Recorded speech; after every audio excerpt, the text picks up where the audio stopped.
பேர் Kavitha. Steel ladies ஹாஸ்டலில் குக்காக இருக்கேன். சூளைமேடு பிரான்ச்சில். இவங்க அசிஸ்டண்ட் குக்காக இருக்காங்க.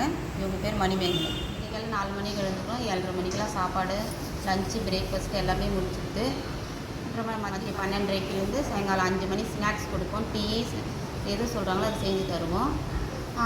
நைட்டு 7:30 மணிக்கு டின்னர் செஞ்சுருவோம். எல்லா டைமும் கரெக்டாக சாப்பாடு கொடுத்துரும். இங்கே தங்கி இருக்கிறதுனால சாப்பாடு எதுவும் இல்லாமல் போகிறதில்ல. பிள்ளைங்களுக்கு பத்தலைன்னா மறுபடியும் அந்த டைமுக்கு கரெக்டாக சாப்பாடு கொடுத்துரும். எந்த ஸ்கூல்லையும் சாப்பாடு இல்லாமல் போகிறதில்ல. இங்கே தங்கி செய்கிறதுனால டைம் சாப்பாடு கொடுத்துட்றோம். சாப்பாடு செஞ்சு முடித்தோடனே எங்கள் மேனேஜர் வந்து டேஸ்ட்டு பார்ப்பாங்க.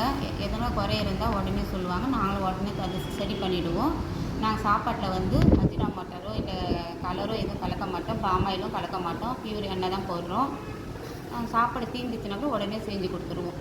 பண்டிகை நாளில் ஹாஸ்டலில் அன்றைக்கி லீவு கிடையாது. அன்றைக்கி நாங்கள் பிள்ளைங்களுக்கு சாப்பாடு தருவோம். பிள்ளைங்களுக்கும் சேஃப்டியாக இருக்குது. தங்கிக்கிற ஸ்டாஃப் எங்களுக்கும் நல்லா இங்கே பாதுகாப்பாக இருக்குது. அப்படி எதனா எங்களுக்கு பிரச்சனை இருந்தால் மேனேஜருக்கு சொல்லுவோம். மேனேஜர் உடனே சரி பண்ணி தருவாங்க. நம்ம ஹாஸ்டலை பொறுத்த வரைக்கும் சாப்பாட்டில் எந்த ஒரு குறையும் கிடையாது.